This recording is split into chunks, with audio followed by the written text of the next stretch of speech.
হ্যাকিংয়ের শিকার হলো ইসলামী ব্যাংকের ফেসবুক পেজ, ওয়েবসাইটে হামলার হুমকি।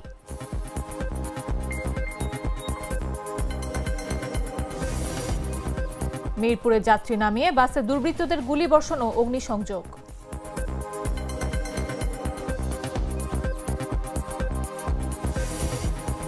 বাধা পেরিয়ে গাজার কাছাকাছি ফ্লোটিলার শেষ জাহাজ ম্যারিনেট।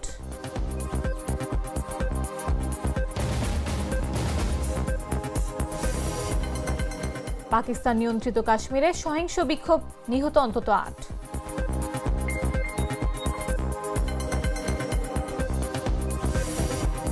এবং পাকিস্তানকে হারিয়ে নারী বিশ্বকাপের মিশন শুরু করল বাংলাদেশ।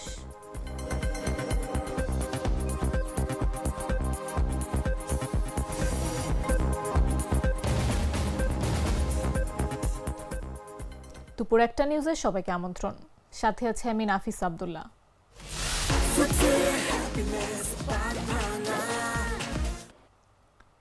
দেশের অন্যতম শীর্ষ আর্থিক প্রতিষ্ঠান ইসলামী ব্যাংকের অফিসিয়াল ফেসবুক পেজ হ্যাকড হয়েছে। ভোরে হ্যাকাররা প্রোফাইল ও কভার ছবি পাল্টে হুমকিসূচক বার্তা প্রকাশ করে নিজেদের পরিচয় দেয় টিম MS47OX হিসেবে। বিষয়টি নিশ্চিত করেছে ব্যাংক কর্তৃপক্ষ। তবে অনলাইন সেবা ক্ষতিগ্রস্ত হয়নি বলে ব্যাংকের পক্ষ থেকে আশ্বস্ত করা হয়েছে গ্রাহকদের। বিস্তারিত জাগো রিপোর্টে। ইসলামী ব্যাংক বাংলাদেশ লিমিটেডের অফিসিয়াল ফেসবুক পেজ হ্যাকড হয়েছে। এ সময় হ্যাকাররা প্রোফাইল ও কভার ছবি পরিবর্তন করে একটি হুমকিসূচক বার্তা প্রকাশ করে। শুক্রবার ভোর ৫টা ৪২ হ্যাকার গ্রুপটি তাদের নিয়ন্ত্রণে নেওয়া পেজ থেকে বিষয়টি নিশ্চিত করে। তবে পেজটির নাম পরিবর্তন করা হয়নি। সকাল 10:30টার পর থেকে পেজটি আর দৃশ্যমান ছিল না, এমনকি ফেসবুকের সার্চ অপশনে খুঁজেও পাওয়া যাচ্ছিল না। হ্যাকার গ্রুপটি দাবি করেছে তারা ব্যাংকের কার্যক্রম নজরদারিতে রেখেছে এবং শিগগিরই ফেসবুক পেজ ও ওয়েবসাইটে বড় ধরনের সাইবার হামলা চালাবে। বার্তায় টিম MS47OX নাম ব্যবহার করা হয়েছে। ব্যাংকের জনসংযোগ বিভাগের প্রধান নজরুল ইসলাম গণমাধ্যমকে জানিয়েছেন, ফেসবুক পেজ হ্যাক হওয়ার বিষয়টি সত্য। ইতিমধ্যে ব্যাংকের আইটি বিভাগ বিষয়টি সমাধানে কাজ শুরু করেছে। ঘটনার পর ব্যাংকের গ্রাহক ও সাধারণ মানুষের মধ্যে উদ্বেগ দেখা দিয়েছে। অনেকেই জানিয়েছেন হ্যাকের সময় পেজে অস্বাভাবিক পোস্ট চোখে পড়ে, তবে অনলাইন সেবায় কোনো প্রভাব পড়েছে কিনা তা এখনো স্পষ্ট নয়। বঙ্গোপসাগরে সৃষ্টি হওয়া সুস্পষ্ট লঘুচাপটি ঘনীভূত হয়ে গভীর নিম্নচাপে পরিণত হওয়ার পর বাংলাদেশ উপকূল অতিক্রম করেছে। বর্তমানে এটি ভারতের উড়িষ্যা উপকূলে গভীর নিম্নচাপ আকারে অবস্থান করছে। এর প্রভাবে দেশের বিভিন্ন স্থানে বৃষ্টি হচ্ছে। শুক্রবার ভোর 5:30 থেকে রাজধানী ঢাকায় মুষলধারে বৃষ্টি শুরু হয়। এদিকে বৃষ্টিতে রাজধানীর বিভিন্ন এলাকায় জলাবদ্ধতা দেখা দিয়েছে। বিশেষ করে শহরের অপেক্ষাকৃত নিচু সড়কগুলো পানির নিচে তলিয়ে যায়। এতে চলাচলে ভোগান্তিতে পড়তে দেখা যায় বিভিন্ন যানের চালক ও যাত্রীদের। তবে ছুটির দিন হওয়ায় রাস্তায় মানুষের চলাচল অত্যন্ত কম। এর আগে দেশের ৮ বিভাগে ভারী থেকে অতি ভারী বর্ষণের আভাস দিয়েছিল আবহাওয়া অফিস। বর্ষণের প্রভাবে ভূমিধস ও জলাবদ্ধতার সম্ভাবনার কথাও জানানো হয়।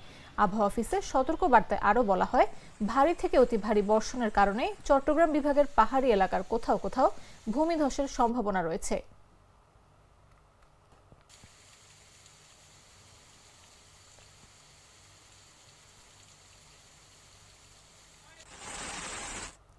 রাজধানীর মিরপুরে যাত্রীদের নামিয়ে আলিফ পরিবহনের একটি বাসে গুলিবর্ষণ ও আগুন দেওয়ার ঘটনা ঘটেছে। শুক্রবার সকালে মিরপুর 10-এর সেনপাড়ায় এই ঘটনা ঘটে। কাফরুল থানার ভারপ্রাপ্ত কর্মকর্তা মোহাম্মদ আবদুল্লাহ আল মামুন এ তথ্য নিশ্চিত করেন। তিনি জানান, শুক্রবার সকালে মেট্রো রেলের 266 নম্বর পিলারের নিচে আলিফ পরিবহনের একটি বাসের গতিরোধ করে 3 জন। এদের মধ্যে 2 জন গাড়িতে উঠে সবাইকে নামিয়ে দিয়ে বাসে আগুন দেয়। পরে নিচে থাকা একজন জানালার গ্লাসে গুলি করে পালিয়ে যায়। ওসি আল মামুন আরও জানান, এটা আলিফ পরিবহনের অভ্যন্তরীণ কোন্দলের কারণে এক পক্ষ অন্য পক্ষের বাসে হামলা চালিয়েছে। এ ঘটনায় মামলার প্রক্রিয়া চলছে।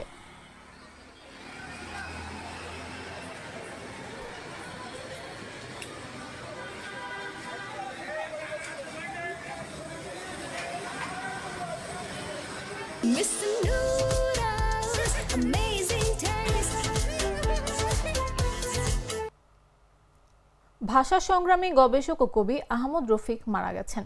রাজধানীর বারডেম হাসপাতালের নিবিড় পরিচর্যা কেন্দ্র আইসিইউতে বৃহস্পতিবার রাত 10:12 তিনি ইন্তেকাল করেন।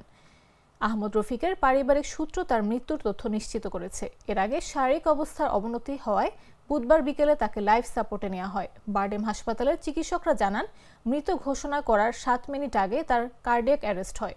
হাসপাতাল সূত্র জানায়, বারডেম হাসপাতালের আইসিইউ বিভাগের প্রধান ডাক্তার কানিস ফাতেমার তত্ত্বাবধানে তার চিকিৎসা চলছিল। কিডনির সমস্যার পাশাপাশি সম্প্রতি কয়েকবার মাইল্ড স্ট্রোকের শিকার হন তিনি।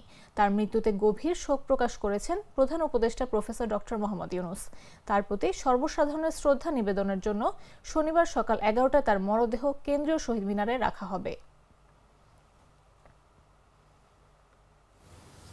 আমি তো মশলা বদলে ফেলেছি, এবার আপনিও বদলে ফেলুন। একবার প্রাণ গুঁড়া মশলা ব্যবহার করেই দেখুন। জানাবো আন্তর্জাতিক সংবাদ।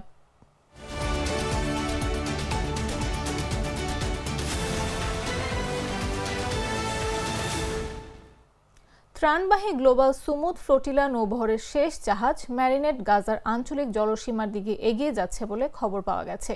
সংবাদ মাধ্যম আল জাজিরা জানিয়েছে, জিএমটি 4:30 পর্যন্ত ইসরায়েলি বাহিনী এখনও ইয়টটিকে আটক করতে পারেনি। একটা লাইভ ভিডিও ফিডে দেখা যায়, সূর্যোদয়ের সাথে সাথে ভূমধ্যসাগরে আন্তর্জাতিক জলসীমা দিয়ে এগিয়ে চলেছে নৌযানটি। Global Sumud Flotilla geo tracker অনুসারে জাহাজটি বর্তমানে গাজার আঞ্চলিক জলসীমা থেকে প্রায় 48 নটিক্যাল মাইল পশ্চিমে অবস্থান করছে। এর আগে আল জাজিরার আলাদা এক প্রতিবেদনে বলা হয়, ম্যারিনেট পোলিশ পতাকার অধীনে চলছে এবং এতে মোট 6 জন আরোহী আছেন। বৃহস্পতিবার সোশ্যাল মিডিয়ায় পোস্ট করা এক ভিডিওতে জাহাজটির ক্যাপ্টেন জানান, তাদের নৌযানের ইঞ্জিনের সমস্যা ছিল, যা এখন সমাধান করা হয়েছে। ফ্লোটিলা আয়োজকদের মতে, জাহাজটি এখনও স্টারলিংকের মাধ্যমে সংযুক্ত এবং যোগাযোগের মধ্যেই আছে। এক লাইভ স্ট্রিমে দেখানো হচ্ছে, এখন পর্যন্ত জাহাজটি সক্রিয় রয়েছে। বিশ্বের অর্থনীতিতে নতুন ইতিহাস রচনা করলেন ইলন মাস্ক। প্রথম ব্যক্তি হিসেবে $500 বিলিয়ন সম্পদের মালিক হয়েছেন টেসলা, স্পেসএক্স ও XAI এর এই উদ্যোক্তা। শেয়ারের ঊর্ধ্বগতি তাকে এই উচ্চতায় পৌঁছে দিয়েছে। বিশ্লেষকরা বলছেন, প্রযুক্তি খাতে তার আধিপত্যই নতুন অর্থনীতি যুগের প্রতীক। বিস্তারিত জাগো রিপোর্টে।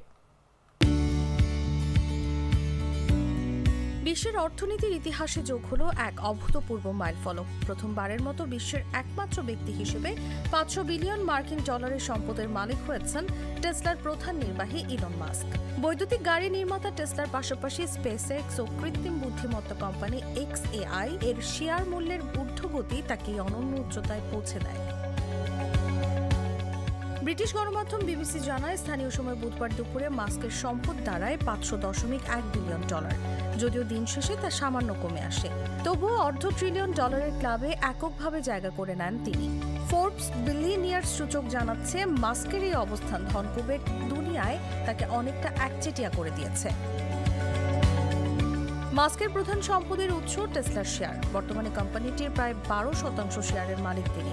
চলতি বছর এখন পর্যন্ত টেসলার শেয়ার দর বেড়েছে 20%-এর বেশি। কেবল বুধবারই নিউ ইয়র্ক বাজারে 3.3% বৃদ্ধির মাধ্যমে শেয়ার লেনদেন শেষ হয়। বিশ্লেষকদের মতে, মাস্ক রাজনীতি থেকে সরে এসে পুনরায় প্রযুক্তি ও ব্যবসায় মনোযোগী হওয়ায় বিনিয়োগকারীদের আস্থা বেড়েছে। বিশ্বের দ্বিতীয় ধনী হিসেবে আছেন ওরাকল প্রতিষ্ঠাতা ল্যারি এলিসন। তার সম্পদ বর্তমানে প্রায় $350 বিলিয়ন। কিছুদিন আগেই ওরাকলের শেয়ার দর বেড়ে গিয়ে তিনি মাস্ককে ছাড়িয়ে গিয়েছিলেন। তবে টেসলা ও স্পেসএক্সের টানা সাফল্যে আবারও শীর্ষে উঠে এলেন মাস্ক। বিশ্লেষকরা বলছেন, কেবল বৈদ্যুতিক গাড়ি নয়, মহাকাশ ও কৃত্রিম বুদ্ধিমত্তার মতো খাতেও মাস্কের আধিপত্য তাকে নতুন অর্থনৈতিক যুগের প্রতীক করে তুলেছে। ফলে $500 বিলিয়ন এই রেকর্ড শুধু ব্যক্তিগত নয়, প্রযুক্তি নির্ভর ভবিষ্যতেরও এক প্রতীকী ঘোষণা। নিউজ ডেস্ক, জাগো নিউজ।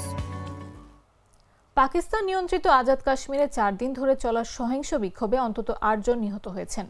পরিস্থিতি সমাধানে প্রধানমন্ত্রী শেহবাজ শরীফ জ্যেষ্ঠ কর্মকর্তাদের সমন্বয়ে একটি বিশেষ কমিটি গঠন করেছেন। বৃহস্পতিবার পাকিস্তানি কর্মকর্তারা এসব তথ্য জানায়। বিক্ষোভে এখন পর্যন্ত 3 পুলিশ সদস্য ও 5 বেসামরিক লোক নিহত হয়েছে বলে রয়টার্সকে জানিয়েছে ইসলামাবাদের 2 জন নিরাপত্তা কর্মকর্তা। বিক্ষোভের পূর্ণাঙ্গ চিত্র এখনও স্পষ্ট নয়। তবে ব্রিটিশ বার্তা সংস্থা রয়টার্স জানায়, সোমবার হাজারো মানুষ পার্শ্ববর্তী শহর থেকে আঞ্চলিক রাজধানী মুজাফফরাবাদে জমায়েত হলে বিক্ষোভ ছড়িয়ে পড়ে। এরপর থেকে অঞ্চলটিতে মোবাইল ও ইন্টারনেট সংযোগ বিচ্ছিন্ন করে দিয়েছে কর্তৃপক্ষ। সোমবার থেকে শুরু হওয়া সংঘর্ষ এখনও থামেনি। বিক্ষোভের জেরে সোমবার থেকে ব্যবসা বাণিজ্য, স্কুল ও গণপরিবহন বন্ধ রয়েছে বলে কর্মকর্তারা ও পাকিস্তানি টিভির প্রতিবেদনে জানানো হয়।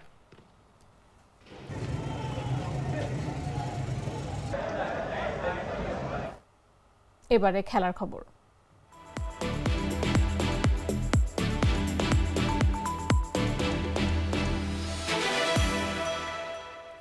বিশ্বকাপে জয়ের দারুণ সূচনা করেছে বাংলাদেশের নারী ক্রিকেট দল। পাকিস্তানকে 7 উইকেটে হারিয়ে টাইগ্রেসরা শুরু করেছে তাদের প্রতিযোগিতা।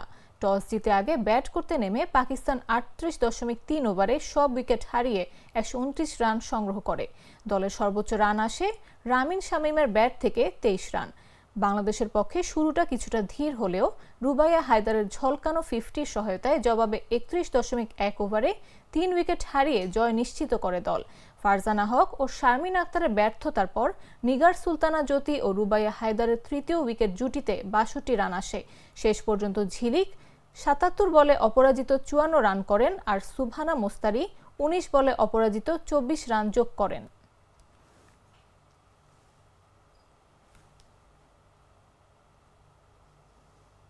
সংবাদ শেষ করার আগে শিরোনামগুলো জানিয়ে দিচ্ছি আরো একবার।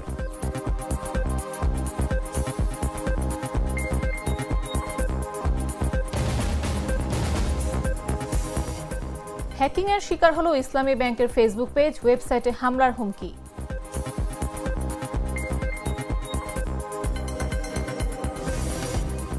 মিরপুরে যাত্রী নামিয়ে বাসে দুর্বৃত্তদের গুলিবর্ষণ ও অগ্নিসংযোগ।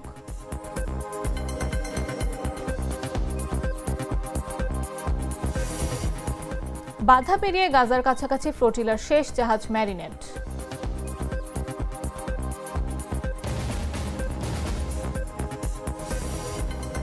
পাকিস্তান নিয়ন্ত্রিত কাশ্মীরে সহিংস বিক্ষোভ, নিহত অন্তত 8।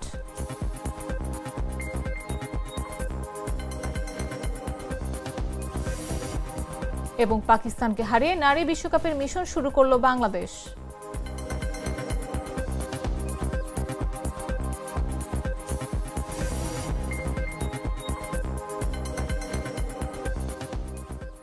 দর্শক, এই ছিল এখনকার মতো। প্রতি মুহূর্তের সর্বশেষ খবর পেতে ভিজিট করুন jagonews24.com, ফলো করুন আমাদের ভেরিফাইড ফেসবুক পেজ এবং সাবস্ক্রাইব করুন জাগো নিউজের ইউটিউব চ্যানেল। এতক্ষণ সাথে থাকার জন্য ধন্যবাদ সবাইকে।